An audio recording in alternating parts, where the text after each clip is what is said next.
Chris Paul and James Harden. So that's something to watch for when they start to face better competition. But for James Harden, that's what it was all about. He was terrific. He was virtually unguardable by anybody they chose to put on him. You mentioned Capella, and Capella did play well, especially on the defensive end. A lot of the talk coming out of this game is, why don't they get the ball more to Karl-Anthony Towns? Why did Karl-Anthony Towns just get the ball in the post? Why didn't Karl-Anthony Towns get more shots? And a lot of that had to do with the defense of Clint Capella. Well, how do you expect the Timberwolves to change their approach in Game 2? Direct post them, period. That's how you do it. Put him on the block, allow him to put his hand in the air, and you go to him. Use him in pick-and-roll actions. As he pops, as he rolls, feed him.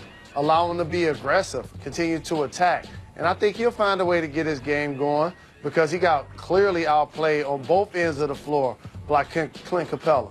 He certainly did.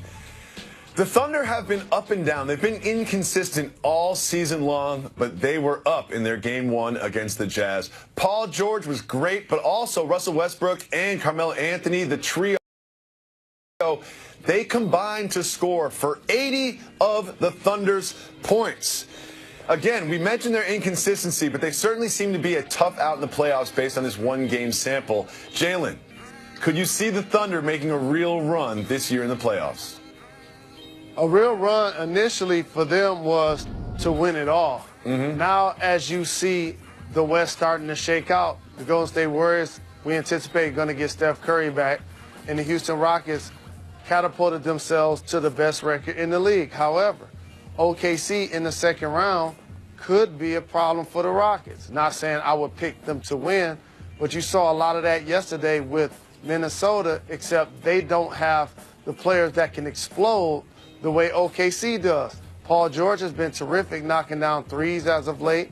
Russell Westbrook is the reigning MVP. They averaged a triple-double in back-to-back seasons.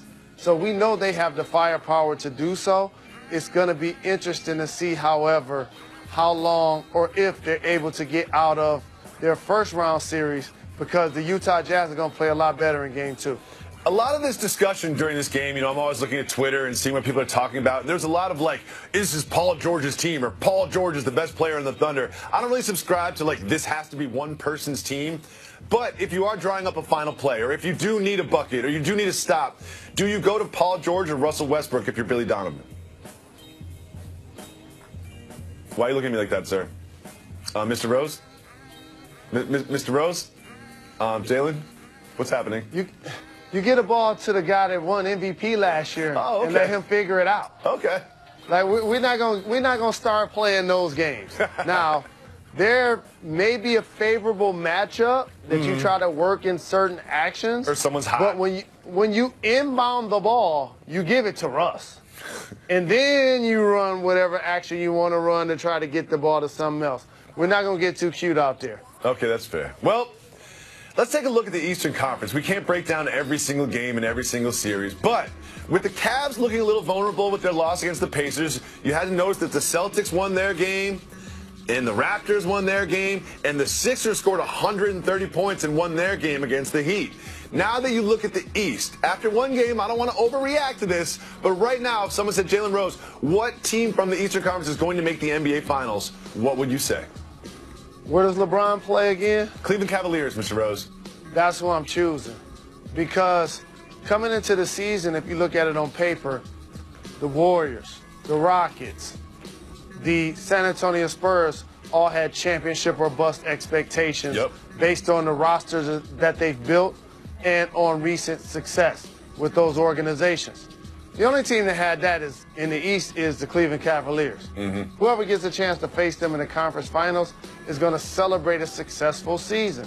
So therefore, while they didn't look so good in Game 1, in Philadelphia, for example, who anticipate they're going to play in the conference finals, look great. They're still playing without Joel Embiid, and they're going to get even better.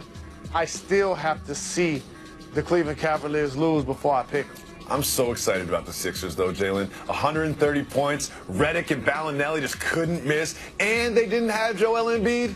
If we do get a Sixers-Cavs Eastern Conference Finals, I would be so happy. I love these Sixers so much. Coming up next on Jalen and Jacoby, we're going to talk about your guy Boogie and his Coachella plane ride not supporting his Pelicans.